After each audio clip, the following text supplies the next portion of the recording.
దేవుని పరిశుద్ధమైన నామానికి మహిమ కలుగుగాక. ప్రభు పేరట మీ అందరికీ వందనాలు తెలియజేస్తున్నాను.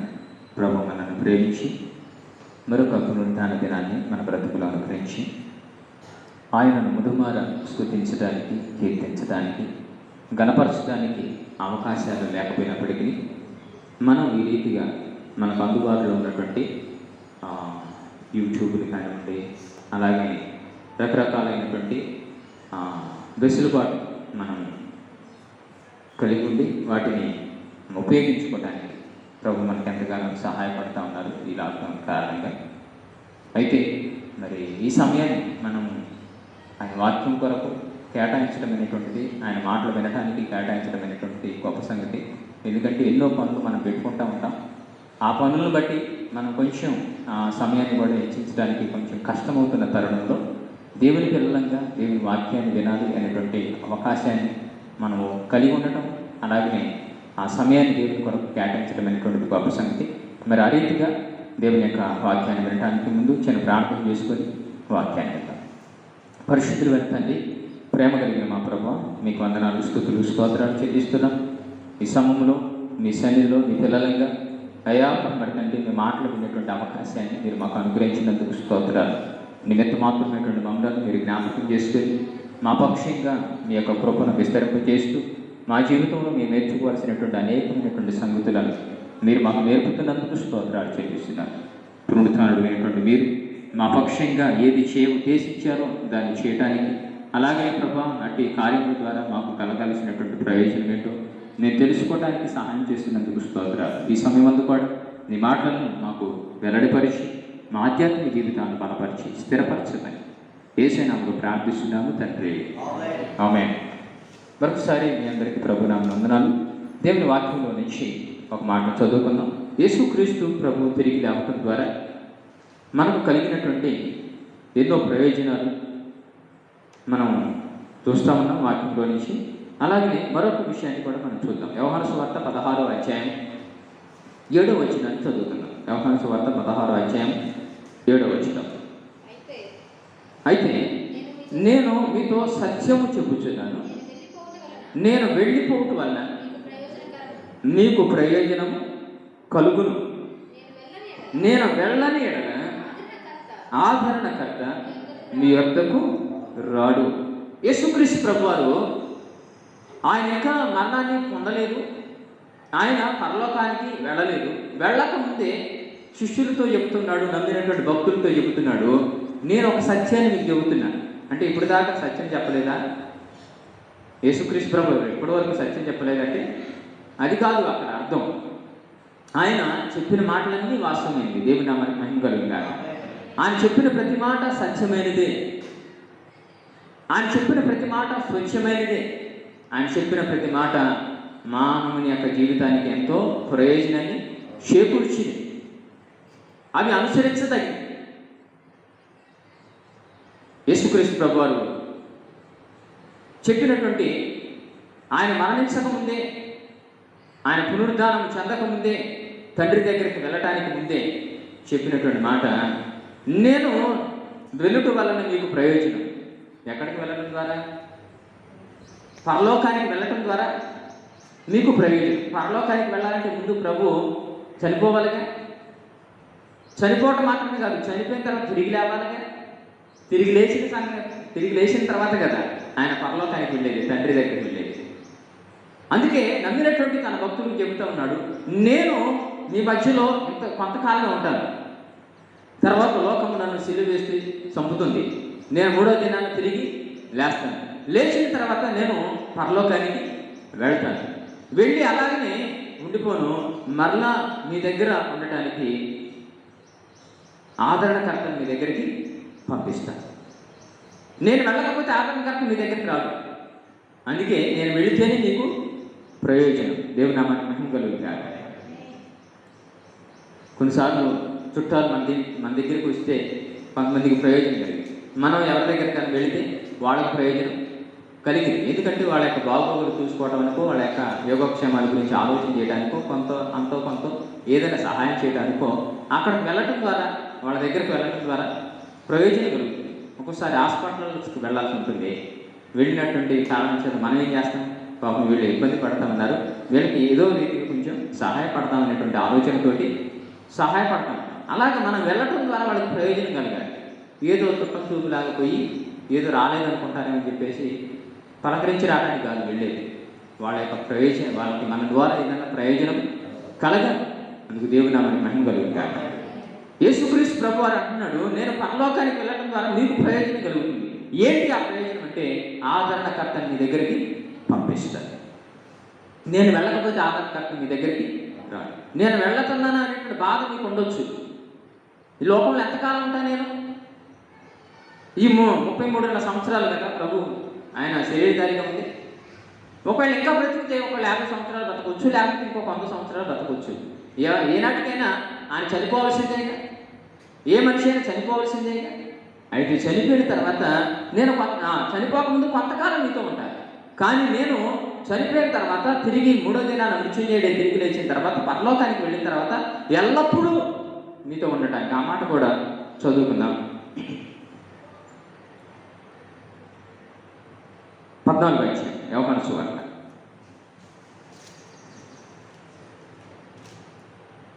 16 చదువుకుందాం. 14:16. నేను తండ్రిని వేడుకొందును, మీ యొద్ద ఎల్లప్పుడూ ఉండుటకై ఆయన వేరొక ఆదరణకర్తను అనగా సత్యస్వరూపియకు ఆత్మను మీకు అనుగ్రహించును. దేవుని నామానికి మహిమ కలుగుగాక. నేను ఎల్లప్పుడూ మీతో ఉండను. ఒకరోజు దయ్యం పట్టినటువంటి ఒక అబ్బాయిని యేసుప్రభు దగ్గర తీసుకొచ్చి యేసుప్రభుతో ప్రార్థన చేయించుకొని మా వాడికి బాగేటట్టు చేద్దామనేటువంటి ఆలోచనతోటి ఒక తండ్రి తీసుకుని వచ్చాడంట. తీసుకుని వచ్చినప్పుడు ఆయన అందుబాటులో లేడు. ఆయన ప్రార్థన చేసుకోవడానికి ఏకాంతంగా వెళ్ళాడంట. ఆ సమయంలో శిష్యులు కింద ఉన్నారు, జనసమూహం అంతా కిందే ఉన్నారు. ఆ తరుణంలో తండ్రి ఆ కుమారుడిని తీసుకొచ్చేసరికి వాడు పిచ్చి పిచ్చి చేస్తూ ఉన్నాడు, కింద పడుతూ ఉన్నాడు, పొరలుతూ ఉన్నాడు, ఒళ్ళంతా రక్కేసుకుంటా ఉన్నాడు. ఎలాంటి పరిస్థితుల్లో శిష్యులు చూసి అన్నారంటే, ఏంటే తీసుకొచ్చినావు అని అంటే, అయ్యా ఇది సంగతి చూస్తున్నారు కదా, పరిస్థితి ఏం బాగలేదు. ఇలాంటి పరిస్థితుల్లో యేసుప్రభు దగ్గర తీసుకొచ్చిన వాళ్ళు ఎంతోమంది బాగుపడ్డారని నేను చూశాను, విన్నాను.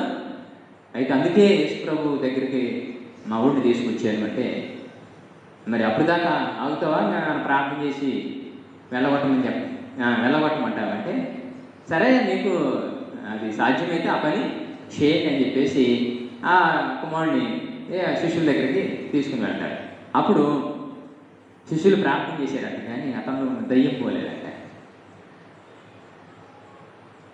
పేతురు గారు చేశాడు, యోహాను అన్నయ్య చేశాడు, తర్వాత ఇంకా ఒకళ్ళ తర్వాత ఒకళ్ళు తోమ చేసి ఉంటాడు కదా, వీళ్ళందరూ కూడా యాకోబు చేసి ఉంటాడు. నీ దగ్గర కొద్ది బలం లేదు కానీ నా దగ్గర కొంచెం ఉంది. ఏం బలం? ఆత్మీయ బలం. ఇలాగ ఒకవేళ నా దగ్గర ఉంది బలం, నేను ప్రార్థన చేస్తే దయ్యం పోయింది అని చెప్పేసి ధైర్యంతో వీళ్ళు ప్రార్థన చేస్తున్నారంట. ఒకరి తర్వాత ఒకరు ప్రార్థన చేసినా ఏం ప్రయోజనం కలగలేదంట. చివరికి యేసు ప్రభు ఈ లోపల రాని వచ్చాడు, ప్రార్థన ముగించుకొని వచ్చాడు. వచ్చిన తర్వాత ఇక్కడ అంతా అడావుడు చూస్తూ ఉంటే ఏంటి సంగతి అన్నాడంట.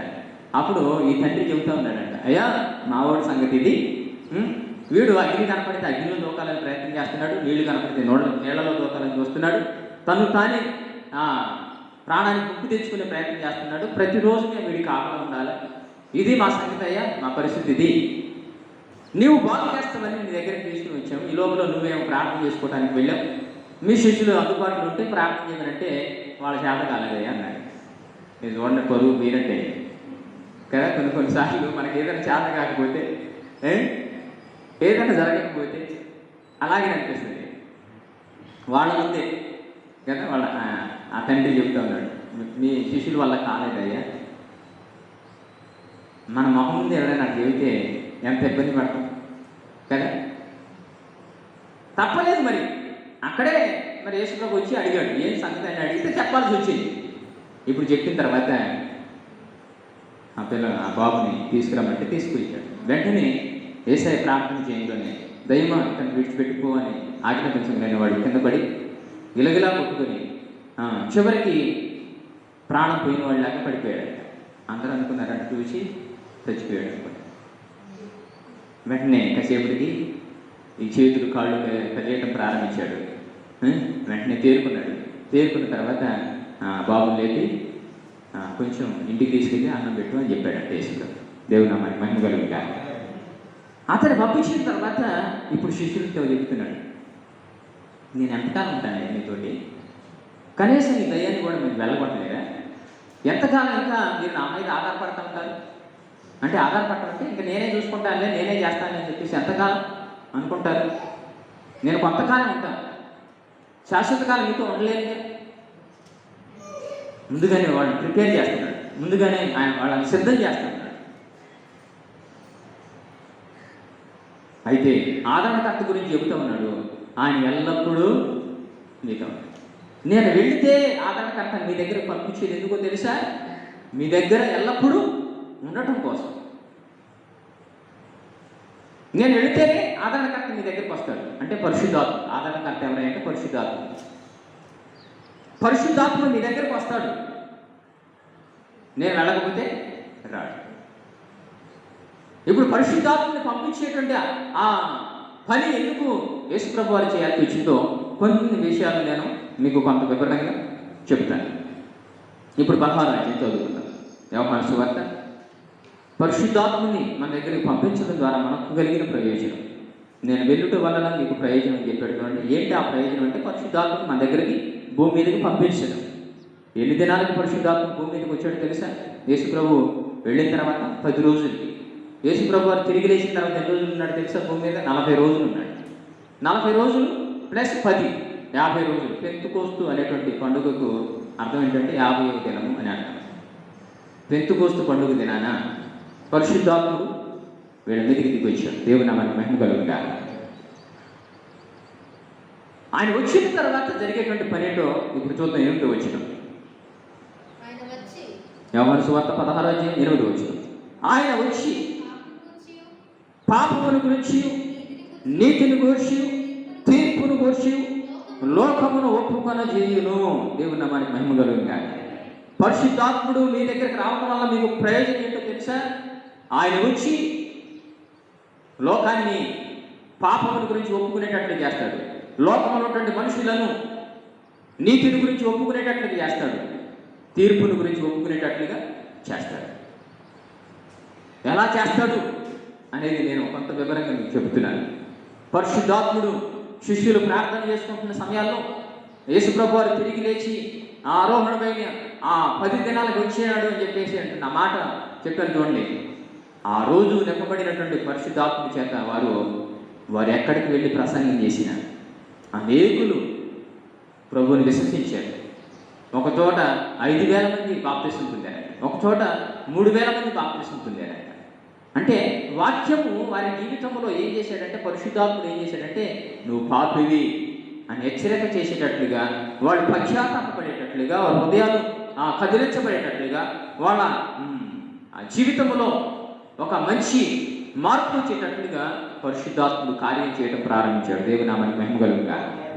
యేసుప్రభు ఉన్నప్పుడే 1,000 మంది ఉన్నారు అక్కడ, కానీ వాళ్ళు మార్పు చెందాలి. మార్పు చెందితే సిలువేండి అని ఎందుకనేవాళ్ళు. కానీ పరిశుద్ధాత్మ వచ్చిన తర్వాత పరిశుద్ధాత్మ చేసిన పని ఏంటంటే, వారిలో పాపముల గురించి ఒప్పుకునేటట్లు చేశాడు. ఆ పెంతుకొస్తు దినాన్ని వీళ్ళు ప్రసంగం చేస్తూ ఉంటే, పండుగ రోజు వాళ్ళందరూ ఇక్కడికి వస్తే ఎక్కడెక్కడి నుంచో వచ్చేయాలంట. ఇశ్రాయేలు జనాంగం ఎలా ఉంటుందంటే ఎక్కడికెక్కడికో చెదిరిపోతారు. ఒక ప్రాముఖ్యమైన పండుగకి అక్కడికి వస్తారు. మరి ముఖ్యంగా పులియన్ రొట్టెల పండుగని, రకరకాల బలులు అర్పించేటువంటి పండుగ దినాలు కొన్ని ఉంటాయి వాళ్ళకి. పస్కా పండుగ, పెంతుకోస్తు దినమని. వాళ్ళు ఆ పండుగ దినాన ఆయా దేశాల నుంచి వచ్చారు, చెదిరిపోయారు. అంతకుముందు ఇప్పటికీ చెదిరిపోయారు యోధా జనాంగం. అందుకే ఆ జనాంగాన్ని సమకూరుస్తూ ఉంటాడు. ప్రతి దేశంలో ఆ జనాంగం ఉన్నారట. ఆయన రాకడానికి ముందు కూడా అలాగే సమకూడతారట వాడు. ఉదాహరణకి ఐగుప్తు దేశానికి వెళ్ళారు, కానాను దేశానికి వెళ్ళి వాళ్ళు మళ్ళీ సమకూడారే లేదా. తర్వాత కొంతకాలం బబులోను దేశానికి వెళ్ళారు, మళ్ళీ వచ్చారు. అలా చెదిరిపోయి అలాగా చాలామంది ఆయా భాషను నేర్చుకున్నారు. ఈ పెంతుకోస్తు దినానికి వచ్చేసరికి వాళ్ళు ఆయా భాషలో నేర్చుకున్నారు తప్ప ఉన్న భాష మర్చిపోయారు. ఎందుకంటే వాళ్ళు అక్కడ పెరిగారు. ఇప్పుడు మాతృభాష లేదు. హెబ్రీ భాష కొంతమంది మాట్లాడితే కొంతమంది మాట్లాడరు. గ్రీకు భాష, అరబిక్ భాష, ఇలాగా ఆ కాలంలో అక్కడ ఎక్కువగా వాడబడే భాష. ఈ 3 భాషలు కాకుండా వారు చెదిరిపోయి వచ్చినటువంటి వెళ్ళి వచ్చినటువంటి భాషల్లో ఇక్కడ ఉన్నటువంటి శిష్యులు మాట్లాడుతూ ఉంటే వారు మన భాషలో మన యొక్క సొంత భాషలో వీళ్ళు మాట్లాడుతున్నారేంటి, వీళ్ళు ఈ దేశంలో ఉండేవాళ్ళు కదా, వీళ్ళు ఈ ప్రాంతంలో ఉన్నవాళ్ళు కదా, వీళ్ళు మాట్లాడేది కేవలం హెబ్రీ భాషే కదా, అరబిక్ భాషే కదా, లేకపోతే గ్రీక్ భాషే కదా, ఈ 3 భాషలు కాకుండా ఇంకా రకరకాలైనటువంటి భాషలు మన భాషను మనకు అర్థమయ్యేటట్లు బోధిస్తున్నారు అని చెప్పేసి వాళ్ళు ఆశ్చర్యపోయారు. అంటే వారికి అర్థమైంది ఏంటంటే దేవుడు మనతో మన సొంత భాషలతో మనతో మాట్లాడేటట్లుగా చేశాడు. దేవుడు మనిషిని మార్చడం కోసం ఎలాంటి అద్భుతమైన జరిగిస్తూ ఉంటాడు. వారిలో పాపముల గురించి ఒప్పుకునేటట్లుగా చేశాడు. పాపముల గురించి ఒప్పుకుంటే జరిగే ప్రయోజనం ఏంటో తెలుసా? వారు నీతిగా తీర్చబడతారు. దేవుడు నామానికి మహిమ కలుగుగా. అందుకే పాపముల గురించి ఒప్పుకునేటట్లుగా చేసేది ఎందుకంటే నీతిమంతుడిగా తీర్చడానికి. నువ్వు నీతిమంతుడిగా తీర్చబడాలంటే నువ్వు పాపములను ఒప్పుకోవాలి. అయితే నువ్వు నీతిమంతుడిగా తీర్చబడిన తర్వాత ఇక నీకు తీర్పు ఉండదు. పాపముల గురించి, నీతిని గురించి, తీర్పుల గురించి. ఒకవేళ నువ్వు పాపములు ఒప్పుకోలేదా నువ్వు నీతిమంతుడు కావు. నీతిమంతుడు కాకపోతే నీకు తీర్పు ఉంటుంది. ఈ 3 విషయాలు స్పష్టంగా లోకానికి తెలియచేయాలనేటువంటి ఉద్దేశంతో పరిశుద్ధాత్ముని ఈ లోకంలోనికి పంపించాడు. యేసుక్రీస్తు ప్రభువు తిరిగి రావటం వలన మనకు కలిగినటువంటి ప్రయోజనం ఏంటంటే పరిశుద్ధాత్ముని పరలోకం నుంచి లేకపోతే తండ్రి దగ్గర నుంచి మన మధ్యకు పంపించడం జరిగింది. ఎంతకాలం ఉండటానికి? ఎల్లకాలం ఉండటానికి, ఎల్లప్పుడూ ఉండటానికి. ఒకవేళ మన తరం ముగిసిపోద్ది, మన పిల్లల తరం వస్తుంది, ఆ తరంలో కూడా ఉంటాడు పరిశుద్ధాత్ముడు. దేవుని నామానికి మహిమ కలుగుగా. వాళ్ళ తరం ముగిసిపోద్ది, ఇంకొక తరం కూడా వస్తుంది. యేసు ప్రభు వారు తిరిగి లేచి పరలోకానికి వెళ్ళిన తర్వాత ఎన్ని వేల సంవత్సరాలు అయింది? ఇప్పటికి ఎన్ని వేల సంవత్సరాలు అయింది? 2000 సంవత్సరాలు దాటిపోయి కదా. 2021 సంవత్సరం మనం ఉన్నాం. ఇప్పటికి పరిశుద్ధాత్ముడు ఉన్నాడు. అది ఒక మానవ రూపుగా ఉంటే ఉండేవాడేనా? అందుకే ప్రభు ఏమని చెప్పాడు తెలుసా? ఒకసారి 14 అధ్యాయం చూద్దాం. 17వ వచనం. లోకము ఆయనను చూడదు, ఆయనను ఎరగదు, గనుక ఆయనను పొందనేరదు. ఎందుకంటే ఆయన కనపడేవాడు కాదు పరిశుద్ధాత్ముడు. అయితే వాళ్ళు కనపడటానికంట ఆది కాలంలో మొట్టమొదటిగా అగ్ని నాలుగులుగా విభాగింపబడినట్లుగా వారికి కనపడ్డాడట పరిశుద్ధాత్మ. అంటే వాళ్ళ మీద దిగొచ్చిన సమయాల్లో, వారు ఆత్మను పొందుకున్నటువంటి సమయాల్లో అలాగా కనిపించాడు. ఎందుకంటే దేవుని ఆత్మను మనం పొందుకున్నాం అనేటువంటి విషయం వాళ్ళకి అర్థం కావటానికి. ఉదాహరణకి యేసుప్రభు వారు బాప్తిసం తీసుకున్న తర్వాత పరిశుద్ధాత్మ ఎలా వచ్చి వాడాడంటే ఆయన మీద పావురంలో, అంటే గుర్తు కోసం. అలాగే మనం కూడా బాప్తిసం తీసుకున్నప్పుడు మన మీద కూడా వాళ్తారేమో పరిశుద్ధాత్మని అనుకోమాకండి. వాళ్ళతేనే మనం బాప్తిసం తీసుకున్న దానికి గుర్తేమన్నట్టు అనుకోమాకండి. మనలో పరిశుద్ధాత్మ వచ్చినప్పుడు మనలో మార్పు జరిగింది. ఏంటి ఆ మార్పు అంటే పాపం గురించి మనం ఒప్పుకుంటాం. లేకపోతే నేను మంచివాడిని, నాకంటే ఇంకా మంచివాడు లేడు అన్నట్లుగా మన గురించి మనమే సంకలు కొట్టుకుంటాం, మన గురించి మనమే డబ్బాలు కొట్టుకుంటాం. మిగతా వాళ్ళందరూ పాపులు కనపడతారు, మన ఒక్కళ్ళనే పరిశుద్ధులు కనపడతారు. ఇశ్రాయేల్ కూడా అలాగే కనపడ్డారు, యూదా జనాంగానికి అలాగే కనపడ్డారు. అన్యజనులు అందరూ కూడా వాళ్ళే నీతిమంతులు అనుకున్నారు. కానీ పరిశుద్ధాత్మ వచ్చిన తర్వాత మనందరం కూడా నీతి మారిన వాళ్ళమే, నీతి తప్పిన వాళ్ళమే అని చెప్పేసి తెలుసుకునేటట్లుగా వారికి అలాగే గ్రహింపు వచ్చేటట్లుగా చేయటం జరిగింది. అందుకోసం లోకం ఆయన చూడదు, లోకం ఆయన్ని పొందదు. కేవలం అది పొందేవారికి మాత్రమే తెలుస్తుంది. దేవుని నామమున మహిమ కలుగుగాక. అందుకే నికోదేము ఒకసారి యేసుప్రభు దగ్గరికి వచ్చిన తర్వాత, నువ్వు క్రొత్తగా జన్మిస్తేనే నువ్వు పరలోక రాజ్యానికి వెళ్ళటానికి కానీ తిరిగి జన్మించడానికి కానీ అవకాశం ఉంది. నువ్వు మార్పు చెందాలి అనుకుంటే, క్రొత్తగా జన్మించినట్టు మళ్ళీ తల్లి గర్భంలో పోవాలంటే గాలి ఏ చోటు నుంచి వస్తుందో ఏ చోటుకి పెడుతుందో మీకు తెలియదుగా. అలాగనే ఒక మనిషి మార్పు చెందేటువంటి విధానంలో అలాగనే ఉంటుంది అని చెప్పాడు. మనలో మార్పు కలిగే సంగతి పరిశుద్ధాత్మునికి మనకే తెలుస్తుంది. నేను నా పాపాలు ప్రభు దగ్గర ఒప్పుకుంటున్న సమయాల్లో నా బాడీ అంతా తేలికైపోయింది. ఇక నేను భూమి మీద లేను, నేను తేలుతున్నట్టుగా అనిపించింది. దేవుడు నా మహిమ కలిగి అంటే నాలో దేవుడు నా ప్రవర్తన మార్చాడు, నా జీవితాన్ని మార్చాడు, నన్ను ఎలాగ రక్షించుకున్నాడు అనేటువంటి విధానం నాకు అర్థమైపోయింది. అలాగ ప్రతి ఒక్కరికి ఒక్కొక్క అవగాహన లేకపోతే ఒక అనుభవం ఉంటుంది. యేసు ప్రభుకు ఒక అనుభవం ఉంది. పరిశుద్ధాత్ముడు వచ్చినప్పుడు లోకం చూడకపోయినా, లోకము తెలుసుకోకపోయినా తెలుసుకునే వారికి ఆయన అర్థమవుతాడు. దేవుడు నా మహిమ కలుగుతాడు. కాబట్టి ఆయన వచ్చి పాపల గురించి ఒప్పింపజేస్తాడు, నీతిని గురించి ఒప్పింపజేస్తాడు, తీర్పుని గురించి ఒప్పింపజేస్తాడు. ఆయన ఎల్లప్పుడూ మనతో ఉండటానికి ఈ లోకానికి ఆయన పంపించబడ్డాడు. అందుకు దేవుడు నా మహిమ కలుగుతాడు. ఎఫెసీయులకు రాసిన పత్రిక 1వ అధ్యాయం 13వ వచనం. మీరును సత్యవాక్యము అనగా మీ రక్షణ సువార్తను విని క్రీస్తునందు విశ్వాసం ఉంచి వాగ్దానము చేయబడిన ఆత్మచేత ముద్రింపబడితే దేవుడు మన మహిమ కలుగుగాక. పరిశుద్ధాత్ముడు వచ్చి మనల్ని ఏం చేశాడు తెలుసా? మనల్ని ముద్రించాడు. మన పాపము మనం ఎప్పుడైతే ఒప్పుకున్నామో, ఎప్పుడైతే మనం నీతిమంతులుగా తీర్చబడ్డామో, ఎప్పుడైతే మనం తీర్పు లేకుండా కానీ మనం దాటించాడో మనం ముద్రించాడు. ఇక నువ్వు నా బిడ్డవి, నువ్వు దేవుని సంబంధివి, దేవుని కుమారుడివి, దేవుని కుమార్తెవి. ఇక ఈ ముద్రని ఎవరు తీసేయడానికి వీల్లేదు, తీసివేయలేడు వాడు. అందుకే యేసుప్రభు అన్నాడు, మీరు నా చేతిలో ఉన్నారు, నా తండ్రి చేతిలో ఉన్నాడు, ఎవడో మిమ్మల్ని ఏ రీతిగా అపహారింపలేడు. పరిశుద్ధాత్మ చేత మనం ముద్రించబడ్డాం కాబట్టి ఇక మనం ఆయన బిడ్డలుగా చలామణి అవుతాం. ఆ రోజు నుంచి మన జీవితంలో మార్పులు వస్తూ ఉంటాయి. మనం దేవుని కొరకు జీవించాలనేటువంటి తపన మన జీవితంలో కలుగుతుంది. అట్టి ప్రేరణ పరిశుద్ధాత్మ మనకు కలుగజేస్తూ ఉంటాడు. దేవుడు మనకి మహిమ కలుగుతాడు. ఇప్పుడు మనం దేవుని సంబంధమా అపవాది సంబంధమా? ఒకప్పుడు వాడి హ్యాండిల్లో ఉన్నాం, లేకపోతే వాడి యొక్క చేతిలో ఉన్నాం. కానీ ఇప్పుడు దేవుని చేతిలో ఉన్నాం.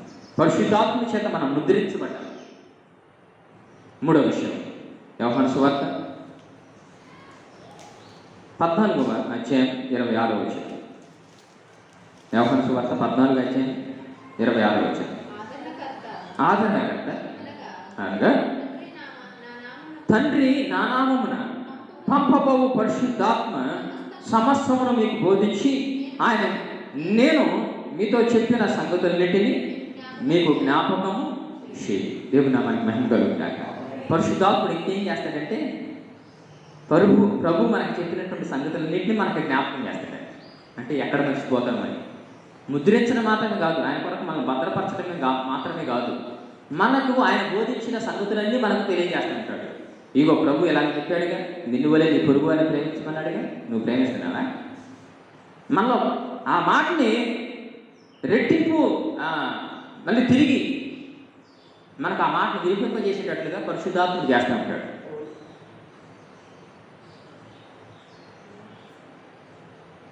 ఈరోజు చాలామంది దేవుని మాటల్ని మర్చిపోతూ ఉన్నాం. దేవుని యొక్క వాక్యానికి విరుద్ధంగా ఎన్నో చేస్తూ ఉన్నాం. అందుకే మనం ప్రతిరోజు దేవుని యొక్క వాక్యాన్ని వినే అవకాశాన్ని ప్రభు మనకి ఇచ్చాడు. క్రీస్తు యేసునకు కలిగినటువంటి ఆ మంచి మనస్సును మనం కలిగి ఉండాలనేటువంటి ఉద్దేశం దేన్ని బట్టి కలిగిందంటే ఆయన బోధించిన ఉపదేశాలను బట్టి మనకు కూడా అవి అర్థం కావాలని, ఆయన మనస్సులో ఉన్నటువంటి ఆ భావం అంతా కూడా దేవుని యొక్క పరిశుద్ధ గ్రంథంలో ఉన్నదని, ఆ పరిశుద్ధ గ్రంథంలో రాయబడినటువంటి సంగతులు ఏవైతే ఉన్నాయో పరిశుద్ధాత్మ మనకి ఏం చేస్తూ ఉంటాడంటే ఎప్పటికప్పుడు జ్ఞాపకం చేస్తూ ఉంటాడు. అందుకే దేవుని యొక్క వాక్యాన్ని ఎప్పటికప్పుడు మనం నెమరు చేసుకుంటూ ఉండాలి, జ్ఞాపకం చేసుకుంటూ ఉండాలి. మనకు ఉంటుందా జ్ఞాపకం? మనకు అన్నీ గుర్తుంటాయి కానీ దేవుని వాక్యమే జ్ఞాపకం ఉండదు. అన్నీ గుర్తుంటాయి కదా, లోకంలో అవసరం లేని అన్నీ గుర్తుంటాయి, అనవసరమైనవి గుర్తుంటాయి, ఏమన్నా అన్నవి కూడా గుర్తుంటాయి. వాటిని కడుపులో భద్రంగా దాచిపెట్టుకుంటారు. ఎందుకు? రేపు అవసరం వచ్చినప్పుడు బాంబు వేలవాలిగా, అది గుర్తు లేకపోతే ఎక్కడ వెళుతాం? వాళ్ళ మీద వేయాలిగా. అనవసరమైనటువంటి జ్ఞాపకం చేసుకుంటాం, అవసరమైనది మాత్రం జ్ఞాపకం చేసుకోం. అందుకే మార్పుతోటి అన్నాడు యేసు, అవసరమైనది ఒకటే మాట, మరి ఉత్తమమైనది ఎంచుకోండి. ఉత్తమమైనటువంటి వాటిని మనం జ్ఞాపకం చేసుకోవాలి. అవసరమైన దాన్ని జ్ఞాపకం చేసుకోవాలి. ఏమి ఆమె ఎంచుకుందే ఉత్తమమైనది? దేవుని యొక్క మాటలు వినడం, దేవుని యొక్క మాట విని ఆ ప్రకారం చేయాలి అనేటువంటి అవగాహన కలిగి ఉండడం. ఆయన ఏ సంగతులైతే మనకు చెప్పాడో లోకంలో ఉన్నప్పుడు ఆ మాటల్ని పరిశుద్ధాత్ముడు ఇప్పటికీ జ్ఞాపకం చేస్తున్నాడు లోకంలో ఉన్నటువంటి అనేకులకి. కాబట్టి అనేకులు ఆయన వాక్యాన్ని అనుసరించి నడుచుకోవడానికి అవకాశాన్ని ఉపయోగించుకుంటున్నారు. ఆ భావంలోనే లేకపోతే ఆ భావంలోనే మనం కూడా ఉన్నాం. ఈరోజు మనం దేవుని వాక్యాన్ని అనుసరించి నడుచుకుంటున్నామా, విరుద్ధంగా నడుచుకుంటున్నామా? ఒకవేళ దేవుని వాక్యానికి కనుక వ్యతిరేకంగా నడుచుకుంటే మనం దేవుని ఆత్మచేత నడిపించబడేటటువంటి వారంగా ఉండలేము. దేవుని యొక్క వాక్యం చేత ఎప్పుడైతే మనం నడుచుకుంటామో దేవుని ఆత్మ చేత కూడా మనం నడుచుకున్నట్టు వారం అవుతాం. రోమీయులకు రాసిన పత్రిక 8వ అధ్యాయం 14వ వచనంలో ఆ మాట రాయబడి. రోమీయులకు రాసిన పత్రిక 8వ అధ్యాయం 14వ వచనం. దేవుని ఆత్మ చేత ఎందరూ నడిపింపబడుదురో వారందరూ దేవుని కుమారులై ఉందురు. మనం ఏం చేయబడాలంటే దేవుని యొక్క వాక్యమును దేవుడు మనకు జ్ఞాపకం చేస్తున్నప్పుడు ఆ వాక్యాన్ని బట్టి దేవుని ఆత్మను అనుసరించి దేవుని యొక్క ఆత్మను బట్టి మనం నడుచుకునే వారంగా ఉండాలి. అవును, ఇది తప్పు కదా, ఇది చేయకూడదు, నేను ఇది వాక్యానుసారం కదా, ఈ వాక్యానుసారం అయితే నేను చేయాలి, అలాగనే నేను నడుచుకోవాలి. దేవుని వాక్యానికి వ్యతిరేకంగా నేను ఏమాత్రం ఏది చేయను అనేటువంటి ఆలోచన కలిగి వాక్యాన్ని అనుసరించి నడుచుకున్నప్పుడు దేవుని కుమారుని ఉంటాం. ముద్రించింది అందుకేగా నువ్వు దేవుని కుమారుడివి, దేవుని కుమార్తెవి అని పరిశుద్ధాత్మ ముద్రించింది అందుకేగా. ఒకప్పుడు దయ్యం యొక్క పిల్లలం మనం, వాడు చెప్పినట్లుగా మనం చేసాం. అపవాది పిల్లలం మనం, వాడు చెప్పినట్లుగా మనం చేసి మన జీవితాన్ని భ్రష్టం చేసుకున్నాం, మన జీవితాన్ని పాడు చేసుకున్నాం. కానీ పరిశుద్ధాత్మ వచ్చి మనకు పాపముల గురించి ఒప్పింపజేశాడు, నీతిని గురించి ఒప్పింపజేశాడు, తీర్పుల గురించి ఒప్పింపజేసి మన పాపములను మనం ప్రభు దగ్గర ఒప్పుకున్నప్పుడు ఆయన మనల్ని ముద్రించి భద్రపరుస్తూ ఆయన వాక్యాన్ని మనకు గుర్తు చేస్తూ మరలా ఇగో ఈ వాక్యాన్ని అనుసరించి మీరు నడుచుకోండి. ఎవరైతే ఆయన వాక్యాన్ని అనుసరించి పరిశుద్ధాత్ముని ఆత్మచేత ఎవరైతే నడిపింపబడతారో వారే దేవుని కుమారులు కుమార్తెలు కాగలుగుతారు. నువ్వు కేవలం మందిరానికి వచ్చినంత మాత్రాన, నువ్వు కేవలం బాప్తిసం తీసుకున్నంత మాత్రమున నువ్వు దేవుని కుమారుడు కాలేవు, దేవుని కుమార్తెలు కాలేవు. అది కేవలం మన జీవితంలో మనకు కలిగిన మార్పుకి సూచన. మందిరానికి రావడం అనేది సూచన. బాప్తిసం తీసుకోవడం అనేటువంటిది నేను దేవుని బిడ్డని అని లోకానికి తెలియటానికి, నీకు కూడా అవగాహన కలగటానికి. అయితే దేవుని యొక్క ఉద్దేశం ఏంటంటే దేవుని యొక్క ఆత్మను అనుసరించి నడుచుకోవడం, దేవుని వాక్యాన్ని అనుసరించి నడుచుకోవడం. అలాగా పరిశుద్ధాత్మను బట్టి దేవుని యొక్క వాక్యాన్ని అనుసరించి మనం నడుచుకునే వారంగా ఉండము కాక. 4వ విషయం 15వ వచనం, అదే అధ్యాయం రోమీయులకు రాసిన పత్రిక 4వ అధ్యాయం 15వ వచనం, 8వ అధ్యాయం మరలా మనం భయపడుటకు మీరు దాస్యపు ఆత్మను పొందలేదు కానీ దత్తపుత్రాత్మను మీరు పొంది తిరిగి ఆత్మను కలిగిన వారమై మనం అబ్బా తండ్రి అని మొరపెట్టుచున్నాము. దేవుని నామానికి మహిమ కలుగును గాక. దత్తపుత్రాత్మను అనగా పరిశుద్ధాత్మని మనము పొందుకున్నది ఎందుకంటే మనము మరలా దాస్యపు ఆత్మను కలిగి నడుచుకోవడానికి కాదు. అంటే దాస్యపు ఆత్మ అంటే అపవాది యొక్క ఆత్మ. అందుకే చాలామందిని అపవాది ఏం చేస్తూ ఉంటాడు తెలుసా? నేను రాత్రి ప్రేయర్లో కూడా ఆ విషయాన్ని గుర్తు చేశాను. చాలామంది వెనకంజ అవుతున్నారు. చాలామందిని ఏర్పరచబడేటటువంటి వారి సైతము అపవాది మోసగిస్తున్నాడు, వారి కోసం ప్రార్థన చేయండి అని చెప్పడం జరిగింది. నిజమే, ఎంతోమందిని మోసగిస్తూ ఉన్నాడు వాడు. అలాగా మరలా వెనకబడిపోతూ ఉన్నారు చాలామంది. మందిరానికి వచ్చిన వాళ్ళే, బాప్తిసం తీసుకున్నటువంటి వాళ్ళే సరిగ్గా లేరండి, వాళ్ళే తప్పు లేరండి, నేనంత అన్నట్టుగా కాదు మనం ఆలోచించాల్సింది. మనకంటే గొప్పవాళ్ళ గురించి ఆలోచన చేయాలి. మనకంటే భక్తుల గురించి ఆలోచన చేసి వాళ్ళే నిలకడగా ఉన్నారు, వాళ్ళే గొప్పగా ఉన్నారు, మనం వాళ్ళని అనుసరించి నడుచుకోవాలి. నేను అప్పుడప్పుడు చెబుతుంటాను, ఎవరికైనా ఆరోగ్యం బాగలేకపోతే వాళ్ళు చాలా మదన పడుతుంటే, అమ్మ మిమ్మల్ని ఒకసారి హాస్పిటల్కి తీసుకోవాలి అంటారు. ఎందుకు అంటే చూపించడానికి కాదు. హాస్పిటల్ ఎంతమంది నీకంటే ఎక్కువగా బాధపడుతున్నారో, నీకంటే ఎక్కువగా రోగంతో ఉన్నారో వాళ్ళని చూసేనే కొంచెం ధైర్యం వస్తుంది మీకు.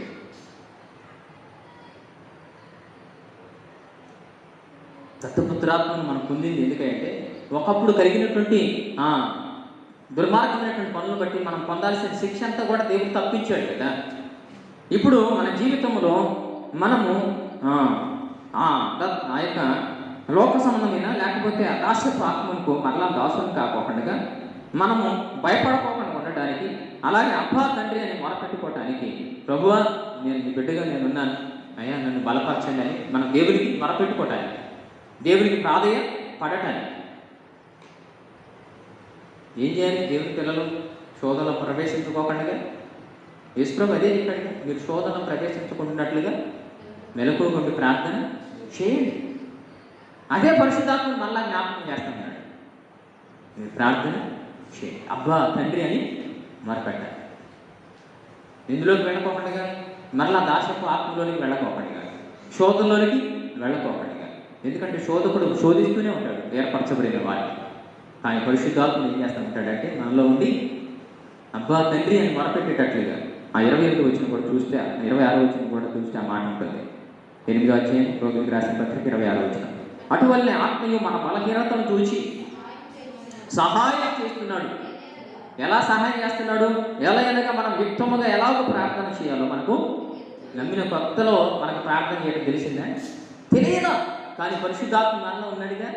మనం యుక్తముగా ఎంత మంచిగా ప్రార్థన చేయాలో అప్పుడు పరిశుద్ధాత్మ మనకి సహాయం చేస్తున్నాడు. ఉచ్చరింప శక్యము కానీ మూలుగులతో ఆత్మ కానీ మన పక్షంగా విజ్ఞాపన చేయించున్నాడు. దేవుని నామానికి మహిమ కలుగుతాడు. యేసు ప్రభువుని నమ్మిన కొత్తలో మనం ఎలా ప్రార్థన చేయాలో తెలియదు, కానీ పరిశుద్ధాత్ముడు మనకు ప్రార్థన నేర్పించాడు. ఇప్పటికి ఇంకా చాలామందికి నమ్మిన వాళ్ళకి ప్రార్థన చేయడం కూడా కొంతమందికి రాదు. మనం అడగాలి దేవుని, పరిశుద్ధాత్ముడా మీ ఆత్మను కలిగి నేను ప్రార్థన చేసేటట్టుగా నన్ను ఇంకొను సిద్ధం చేయండి. నేను యుక్తముగా ఎలాగ ప్రార్థన చేయాలో నాకు తెలియదు. ఏ సంగతుల గురించి ప్రార్థన చేయాలో, ఎవరి గురించి ప్రార్థన చేయాలో, అలాగే నా ఆధ్యాత్మిక జీవితం కొరకు నేను ఎలాగా నీ సన్నిధిలో ప్రార్థన చేయాలో నాకు నేర్పించాయి అంటే తప్పుకోకుండా పరిశుద్ధాత్మ మనకి సహాయం చేస్తాడు. మరి ఆ రీతిగా దేవుని ఆత్మ కలిగి నడిపించబడిన వారంగా ఉండాలి. అలాగే దేవుని యొక్క ఆత్మను కలిగి మనం ప్రార్థన చేసే వారంగా ఉండాలి. ఎందుకంటే దేవుని ఆత్మ లేని వాడు ఆయన వాడు కాదు. దేవుని ఆత్మను కలిగినటువంటి వాడు దేవుని యొక్క ఆత్మను బట్టి అబ్బా తండ్రి అని మొరపెడతా ఉంటాడు. మరి ఆ రీతిగా మనం మొరపెట్టే వారంగా ఉందాము. కానీ చివరికి 2 విషయాలు చెప్పి నేను ముగిస్తాను. రోమిలికి రాసిన పత్రిక 14 అధ్యాయం 17 వచ్చిన. దేవుని రాజ్యం భోజనమును పానమును కాదు కానీ నీతియు సమాధానం పరిశుద్ధాత్మ అందరి ఆనందమై ఉన్నది. దేవుని నామానికి మహిమ కలుగుగాక. పరిశుద్ధాత్మని బట్టి నీతి, సమాధానం, ఆనందం. ఒకప్పుడు మన బ్రతుకులో విచారం ఉండేది, మన బ్రతుకులో అనేకమైనటువంటి సమస్యలు ఉండేవి. కానీ పరిశుద్ధాత్మని బట్టి నీతి మనకు కలిగింది, సమాధానం కూడా కలిగింది. దాంతోపాటు ఆనందం. సమాధానం ఎక్కడ ఉంటుందో సంతోషము అక్కడ ఉంటుంది కదా. కాబట్టి పరిశుద్ధాత్ముడు మనకు నీతిని, సమాధానము, ఆనందాన్ని కలిగేటట్లుగా మన జీవితాన్ని మార్చాడు. అందుకు దేవుని నామానికి మహిమ కలుగుగాక. ఈరోజు మన జీవితంలో ఇంకా ఆనందం లేకపోతే పరిశుద్ధాత్మను బట్టి ఆనందం మనకి కలుగుతుంది. ఎప్పుడు ఆనందం కలుగుతుందంటే దేవుని యొక్క ఆత్మను నడిపింపుని కలిగి మనం నడుచుకున్నప్పుడు దేవుని బట్టి మనకు సంతోషం కలుగుతుంది. కాబట్టి దేవుని పిల్లలంగా అట్టి ఆనందంతో మనం నింపబడే వారంగా ఉండము కానీ, పరిశుద్ధాత్మను కలిగజేసేటువంటి ఆనందాన్ని మనం అనుభవించే వారంగా ఉండము కానీ, మనం ఎక్కడో ఏదో చూస్తే వచ్చేది కాదు. ఆనందం టీవీలో చూస్తేనో, ఇంకా లేకపోతే రకరకాలైనటువంటి జోక్స్ వింటేనో, రకరకాలైనటువంటి ఆ సినిమాల ద్వారానో, రకరకాలైనటువంటి మరొక విధంగా మనము చూడటం ద్వారా వచ్చేది కాదు ఆనందం. లోకం ఇచ్చినట్లుగా కాదు నేను ఇచ్చేటువంటిది. ప్రత్యేకంగా దేవుడు మనకు ఆనందాన్ని అనుగ్రహిస్తాడు. ఎక్కడ? ఏది? మన యొక్క ముఖాల మీద కాదు ఉండేటట్లుగా, మన హృదయాంతరంగంలో నుంచి సంతోషాన్ని, ఆనందాన్ని అనుభవించేటట్లుగా ప్రభు చేస్తూ ఉంటాడు పరిశుద్ధాత్మని బట్టి. కాబట్టి ఆయనను బట్టే, పరిశుద్ధాత్మని బట్టే మనలో ఉన్న వేదన తొలగిపోయింది. మనలో ఉన్నటువంటి ప్రతి విధమైనటువంటి కష్టాలు అన్నింటి గురించి మర్చిపోయి మన సంతోషంగా ఉండటానికి. చాలాసార్లు ఎప్పుడైనా మీరు గమనించారా? యేసుక్రీస్తు నమ్మినటువంటి వారి ముఖాలు ఎలా ఉంటాయి? తెల్లగా ఉంటాయా? నల్లగా ఉంటాయా? తెల్లగా కాదు, నల్లగా కాదు, వెలిగిపోతూ ఉంటాయి. ఆ వెలుగు దేన్ని బట్టి వస్తుందంటే హృదయంలో ఉన్న ఆనందాన్ని బట్టి. దేవుడు నామానికి మహిమ కలుగుగాక. నీ హృదయంలో కనుక ఆనందం ఉంటే నీ ముఖం వెలిగిపోతుంది. నీ హృదయంలో కనుక విచారం ఉంటే నీ ముఖం అంతా కూడా పాలిపోయినట్టుగాను, లేకపోతే ఇంకేదో విచారంతో కనిపించినట్టుగా ఉంటుంది.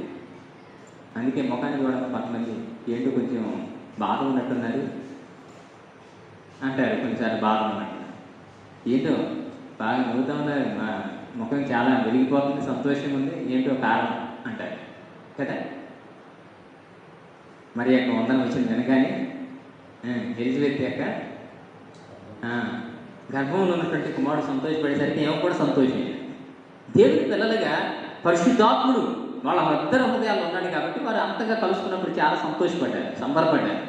పరిశుద్ధాత్ముడు సమాధానాన్ని కలగజేస్తాడు, ఆనందానికి కూడా మూలమైతే ఉంటున్నాడు. ఆనందాన్ని దేవుడు మనందరికీ మన హృదయాల్లో నింపునుగా. మరొక విషయం, 6వ రోమిలికి రాసిన పత్రిక 8వ అధ్యాయం. ఇంతకుముందు చదువుకున్నాం, మళ్ళా మాటలు చదువుతున్నాను. 8వ అధ్యాయం 26వ వచనం. ఆత్మయు మన బలహీనతను చూచి మనకు సహాయం చేస్తున్నది. ఏంటి మన బలహీనతలు అంటే? ప్రార్థన చేయలేకపోవడం ఒక బలహీనత అయితే, ప్రభువులో నిలకడగా ఉండకపోవడం కూడా కొన్ని మన బలహీనత. విశ్వాసంలో స్థిరంగా ఉండకపోవడం మన బలహీనత. దేవుని వాక్యానుసారంగా జీవించకపోవడం మన బలహీనత. అపవాది యొక్క ఉచ్చులో చిక్కుకునేటట్లుగా తయారు కావకపోవడం మన బలహీనత. అందుకోసం ఎప్పుడు మన బలహీనత ఎలా ఉంటుందో అపవాది ఎప్పుడు ఒక కంట కనిపెడతానే ఉంటాడు. వీళ్ళకి అనిపించింది అనుకుంటా ఆదాము మొదలకి, దేవుడు అన్ని పండ్లు తినమన్నాడు కానీ ఈ ఒక్క పండు ఎందుకు తినద్దు అన్నాడు, ఈ ఒక్క చెట్టు పండు ఎందుకు తినద్దు అన్నాడు అనేటువంటి ఆలోచన పుట్టుంటుంది. ఎప్పుడైతే ఈ ఆలోచన పుట్టింది ఇంకా అపవాది అటాక్ చేశాడు. వాడు ఎప్పుడు కూడా మన బలహీనతను చూసి మన మీద అటాక్ చేయడానికి చూస్తాడు. సింహము ఎర మీద అటాక్ చేయడానికి ఎప్పుడైతే తను తాను ఆదమరుస్తుందో అప్పుడు ఆ జంతువు మీద అటాక్ చేస్తుందంట. అది సిద్ధంగా ఉన్నప్పుడు, పారిపోవడానికి సిద్ధంగా ఉన్నప్పుడు అది అటాక్ చేయదు. అప్పుడప్పుడు ఈ టీవీలో యానిమల్ ప్లాంట్ కానీ, జాగ్రఫీ ఛానల్ కానీ ఇలాంటివి చూస్తూ ఉంటాను నేను. ఎక్కువగా సింహము కానీ ఇంకొక జంతువు కానీ ఒక దాని మీద దాడి చేయాలంటే, దాన్ని టార్గెట్ చేయడానికి, దాన్ని పట్టుకోవడానికి అది ఎప్పుడైతే ఆదమరుస్తుందో వెంటనే దాని మీద దాడి చేస్తుంది. అట్లనే అపవాది కూడా మన ఆధ్యాత్మిక జీవితంలో ఎప్పుడైతే మనం కొంచెం బలహీనం అవుతూ ఉంటామో మన బలహీనతను చూసి మన మీద దాడి చేస్తాడు.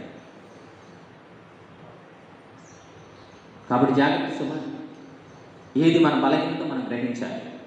ఆ బలహీనత లేని పరిశుద్ధాత్మ మనకి ఎప్పుడు సహాయం చేస్తూనే ఉంటాడు. దేవుడు మనకు మహిమ కలుగుగాక. అందుకే పరిశుద్ధాత్మని మన కొరకు పంపించాడు ప్రభు. ఆయన పునరుద్ధరణ తిరిగి లేచింది ఎందుకంటే మన యొక్క ఎల్లప్పుడూ ఉండటానికి పరిశుద్ధాత్మని పంపించింది. మనం ఈ విధంగా అన్ని విషయాల్లో కొంత అవగాహన కలిగి ఉండి భక్తి జీవితాన్ని, విశ్వాస జీవితాన్ని ప్రభువులు కొనసాగేటట్లుగా చేయటానికి. అదే పరిశుద్ధాత్మ లేకపోతే వాక్యాన్ని విన్నవారు ప్రభువుని అంగీకరించేవాడైనా అంగీకరించేవాడు కాదు. ఎందుకంటే ఏదో ఒక కథలాగా ఉండేది, ఒక పాఠంలాగా ఉండేది కాదు. పరిశుద్ధాత్ముడు అనేకుల హృదయాల్లో ఆ మాటల్ని రెక్టిఫై చేయటానికి, తిరిగి వాళ్ళకి అలాగా తెలియజేసి వాళ్ళకు సరైనటువంటి అవగాహన పుట్టించడానికి, మన బలహీనత మెరిగి ఆయన మనకు సహాయం చేస్తున్నాడు. బలహీనతలో బలపరుస్తాడు, బలహీనత నుంచి విడిపిస్తాడు, బలహీనతను సరిచేస్తాడు. బలహీనం ఉన్నాం, ఏం చేస్తాం? పిల్లలు బలహీనం ఉన్నారు, ఏం తాపిస్తాం? ఏంటా మనం చెప్పరు. పిల్లలు బలహీనం ఉంటే ఏం తాపిస్తారు? మంచినీళ్ళు తాపిస్తారు. వాళ్ళకి బలం వచ్చేటువంటి ఆ పాలు తాపిస్తాం, లేకపోతే బూస్ట్ తాపిస్తాం కదా.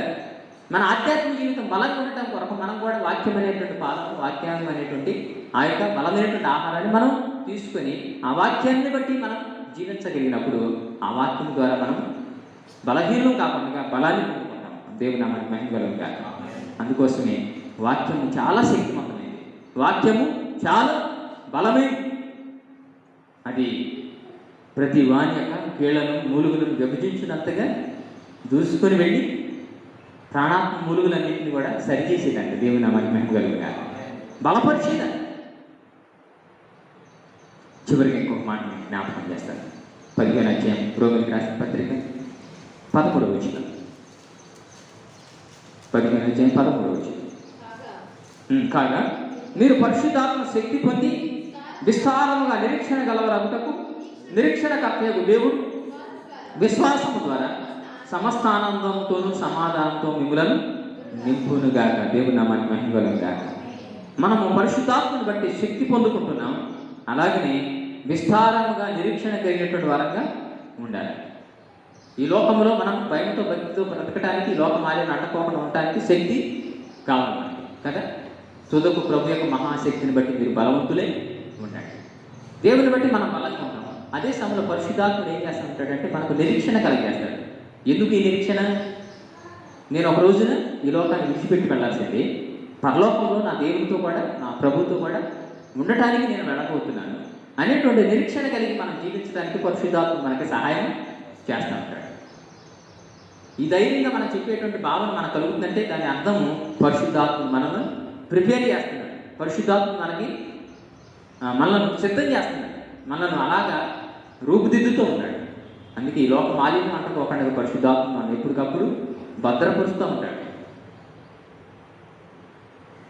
మనం ఏం చేయబడాలంటే దినదినము భద్రపరచబడుతూ ఉండాలి దేవుని యొక్క కాపుదల కింద. దేవుడు అందుకే మనం భద్రపరిచే దుష్టుడు మనల్ని శోధించుకోకుండా, అలాగే ఈ విశ్వాస జీవితాన్ని విడిచిపెట్టి పడిపోకుండా పరిశుద్ధాత్మ మనకు సహాయపడేది. ఎందుకంటే ఈ జీవితం ఎలా అర్థమవటానికి వీలేదు, ఈ జీవితానికి ఒక సార్థకత ఉంది. ఈ జీవితం ముగిసిన తర్వాత నువ్వు నిత్యత్వంలో ఉండవలసినటువంటి వాడవై దానవై ఉన్నావు అని చెప్పేసి నీకు తెలియజేయడానికి, నిన్ను సిద్ధం చేయడానికి. అందుకే ఈ నిరీక్షణ మనల్ని సిగ్గుపరచదు. ఈ నిరీక్షణ యేసుక్రీస్తుని రాజ్యానికి మనం వారసులం కాబోతున్నాము, వారసులం అయ్యాము అనేటువంటి విషయం ఈ నిరీక్షణ సిగ్గుపరచదు. ప్రభునమైనటువంటి వారికి ఒక గొప్ప నిరీక్షణ ఉంది. ఈ లోకంలో నేను తాత్కాలికంగానే ఉంటాను, ఈ లోకంలో కొద్ది కాలమే ఉంటాను, నేను శాశ్వతంగా దేవుడితో ఉండబోతున్నాను అనే నిరీక్షణ విశ్వాసికి అవసరమైంది. అట్టి నిరీక్షణతో కూడిన జీవితాన్ని ప్రభు మనకు అనుగ్రహించింది కాక. పరిశుద్ధాత్మ అలా మనల్ని సిద్ధం చేయని కాక. ఎలా సిద్ధం చేయాలి? నిరీక్షణ కలిగి మనం దేవుని కొరకు ఎదురు చూచే వారంగా సిద్ధం కావాలి. 10 మంది కన్యకలు సిద్ధపడ్డారు. అందులో ఎంతమంది పూర్తిగా సిద్ధపడ్డారు? 5 కదా. కొంతమందికి అప్పటికే డ్యూటీలు ఆరిపోయినాయంట, కొంతమంది డ్యూటీలు ఎదుగుతాయి ఉన్నాయి. యేసుప్రభు రాకడికి మనం ఎప్పుడు కూడా మనం వెలుగుతున్న వాళ్ళం అంటే ఆత్మలో నిలకడగా ఉన్నవాళ్ళంగా, ఆత్మను కలిగినటువంటి వారంగా, ఆత్మను పోగొట్టుకునే వారంగా కాకుండా, ఆత్మను ఆర్పుకునే వారంగా కాకుండా. అందుకోసం వాక్యం ఎలా ఉన్నాయి? ఆత్మను ఆర్పమాకండి, పరిశుద్ధాత్మను దుఃఖపెట్టమాకండి. పరిశుద్ధాత్మకు వ్యతిరేకం చేస్తే మనం తప్పు చేసినప్పుడు పరిశుద్ధాత్మ మనలోంచి పోలేడు. ఆయన బాధపడతా ఉంటాడు, దుఃఖపడతా ఉంటాడు. ఇంట్లో ఉన్న పిల్లలు కానీ భార్యలు కానీ ఇంట్లో ఉన్నటువంటి వారు ఎవరైనా ఏదైనా అన్నారనుకోండి, వాళ్ళు ఏడుస్తారు తప్ప ఇంట్లో పెట్టిపోతారా? ఎందుకు? మనతో ఉన్న సంబంధం అలాంటిది. కొంతమంది పోయేవాళ్ళు ఉన్నారు లేదు, మొహం మార్చుకొని అంటే నువ్వు కాబట్టి మా అమ్మ లేదా, మా నాన్న లేదా అని చెప్పేసి పెట్టేవాడు చదువుకొని పోయేవాళ్ళు ఉంటారు. మళ్ళీ రేపటికైనా రావాల్సిందే. అప్పుడు ఏనంటాడు? నేనే గట్టేయాలిగా నీకు ఎంతకాలం చదువుతారు మీ అమ్మ నాన్న. మనమే వాళ్ళకి కొంచెం గ్రిప్ ఇచ్చేటట్టుగా తయారుగా, కానీ నిజంగా నీవు కుటుంబ వ్యవస్థతో నీకు అంటుకట్టబడినటువంటి వ్యక్తిగా ఉంటే భర్త అన్నా లేకపోతే తల్లిదండ్రులన్నా పిల్లలన్నా ఆ సంబంధం అలాంటిది అని మళ్ళా సరే అవుతాం. పరిశుద్ధాత్ముడు కూడా మనం వదిలిపెట్టి పోలేడు. మనం తప్పు చేసినప్పుడు, మనం దేవుడికి వ్యతిరేకంగా ఏదైనా చేసినప్పుడు పరిశుద్ధాత్ముడు బాధపడుతూ ఉంటాడట, ఏడుస్తూ ఉంటాడట. లోపల లోపల అంతరంగంలో కుమిలిపోతూ ఉంటాడు. అందుకే కొన్నిసార్లు తప్పు చేసినటువంటి విశ్వాసి కృంగిపోతూ ఉంటాడు, మదన పడతా ఉంటాడు, బాధపడతా ఉంటాడు. అది మనం పరిశుద్ధాత్మను బాధపడతామనేటువంటి విషయం మనకు తెలియదు. అందుకే ఆత్మను ఆరపమాకండి అనే మాటలు కూడా ఉన్నాయి. మీ ఆత్మను వెలిగేటట్టుగా చూసుకోండి. మీ ఆత్మ వెలుగుతుంటేనే దివిటీలు వెలుగుతున్నట్లుగా, ఆ కన్యకులు ఎత్తబడినట్లుగా వారు ఆ యొక్క పెళ్లి కుమారునితో వారు ఆ పెళ్లి విందుకు వెళ్ళినట్లుగా మనం చూస్తాం. మధ్యాకాశానికి మనం వెళ్ళబోతున్నాం ఒక రోజున. ఈ పరిస్థితులు ఎంత దారుణంగా తయారవుతున్నాయంటే దాని అర్థం ఏంటో తెలుసా? దేవుని రాకడ సమీపంగా ఉంది. ప్రభు మధ్యాకాశానికి ఎప్పుడు వస్తాడో తెలియదు. అక్కడ కూడా శబ్దం మోగినప్పుడు నిరీక్షణతో ఉన్నటువంటి వారు మాత్రమే ఆ పరలోక రాజ్యానికి, ఆ మధ్యాకాశానికి వెళ్ళగలుగుతారు. లేకపోతే మనం విడవబడేటువంటి ప్రమాదం కూడా ఉంది.